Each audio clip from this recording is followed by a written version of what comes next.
நீங்கள் train ticket book பண்ணியிருக்கீங்க, அதுவுமே பார்த்தீங்கன்னா உங்களுக்கு கன்ஃபார்ம் ஆயிடுச்சு.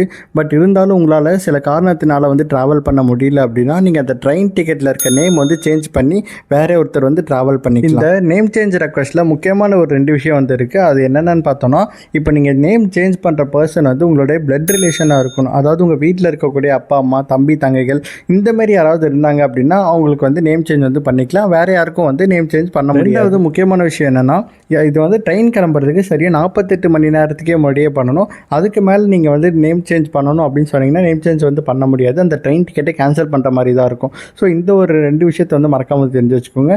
அண்ட் இந்த ஒரு ப்ராசஸ் வந்து பார்த்தீங்கன்னா வெறும் ஆஃப்லைனில் மட்டும் தான் இருக்குது, ஆன்லைனில் வந்து அவைலபிள். ஆஃப்லைனில் எப்படி போயிட்டு நம்ம நேம் சேஞ்ச் பண்ணணும் அப்படின்றத பற்றி நான் டீட்டெயிலாக இப்போ சொல்கிறேன். ட்ரெயின் டிக்கெட் புக் பண்ணியிருப்பீங்களா, அந்த ட்ரெயின் டிக்கெட் வந்து கொண்டு போயிருங்க. அதேமாதிரி உங்களோட ஆதார் கார்டு வந்து ஒரிஜினல் வந்து கொண்டு போங்க. அதேமாதிரி அந்த பிளட் ரிலேஷன் ப்ரூஃப்காக நீங்கள் வந்து இந்த ரேஷன் கார்டு வந்து கொண்டு போகிற மாதிரி இருக்கும்.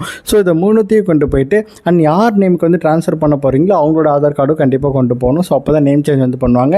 இது எல்லாத்தையும் நீங்கள் வந்து கொடுத்துட்டு அண்ட் அடிஷ்னலாக வந்து ஒரு லெட்டர் வந்து அட்டாச் பண்ணணும். அது என்னென்னா, எதனால் வந்து நீங்கள் வந்து ட்ராவல் பண்ண முடியல, நேம் சேஞ்ச் வந்து எதுக்காக பண்ணுறீங்க அப்படின்ற மாதிரி ஒரு லெட்டர் வந்து நீங்கள் உங்களுக்கு தெரிஞ்ச மாதிரி தமிழ்லேயே கூட எழுதி கொடுக்கலாம். ஸோ நம்ம எழுதி கொடுத்தோம் அப்படின்னு பார்த்தீங்கன்னா ஒன்ஸ் அதை வந்து வெரிஃபை பண்ணிவிட்டு அவங்க வந்து நேம் சேஞ்ச் ரெக்வஸ்ட் வந்து ரைஸ் பண்ணி உடனே நேம் சேஞ்சும் பண்ணி கொடுத்துருவாங்க. இந்த ப்ரொசீஜரெல்லாம் நம்ம ப்ராப்பராக வந்து ஃபில் பண்ண பிறகு நமக்கு அப்போவே வந்து நேம் சேஞ்ச் வந்து ரெஃப்ளெக்ட் ஆகிரும். அப்படி இல்லை அப்படின்னா சார்ட் ப்ரிப்பேர் பண்ணுறப்போ உங்களோட டிக்கெட் நீங்கள் பிஎன்ஆர் நம்பரில் வந்து நீங்கள் போட்டிங்க அப்படின்னாவே அந்த நேம் சேஞ்ச் வந்து அதில் ரெஃப்ளெக்ட் ஆகிருக்கும். இந்த ஒரு விஷயம் வந்து ரொம்ப யூஸ்ஃபுல்லாக இருக்கும். பட் இதில் என்ன ஒரே ஒரு ட்ராபேக்னா, எல்லாருக்கும் வந்து நேம் சேஞ்ச் வந்து பண்ண முடியாது. ஒன்லி அந்த பிளட் ரிலேஷனுக்கு மட்டும்தான் வந்து நம்மளால் நேம் சேஞ்ச் ரெக்வஸ்ட் வந்து பண்ண. அதனால் இந்த மாதிரி ஒரு சுச்சுவேஷனில் ட்ரெயின் டிக்கெட் வந்து நிறைய பேர் வந்து கேன்சல் பண்ணிடுவாங்க.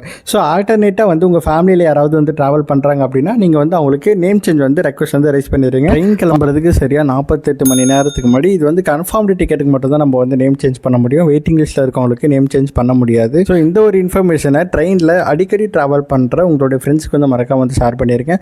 மேலும் இந்த மாதிரி ட்ரெயின் ரிலேட்டட் அப்டேட்ஸ்லாம் உங்களுக்கு வேணும் அப்படின்னா மறக்காம நம்ம சேனலை சப்ஸ்கிரைப் பண்ணி வச்சுக்கோங்க. அப்படியே நம்ம Instagram and Facebook page follow பண்ணி வச்சுக்கோங்க.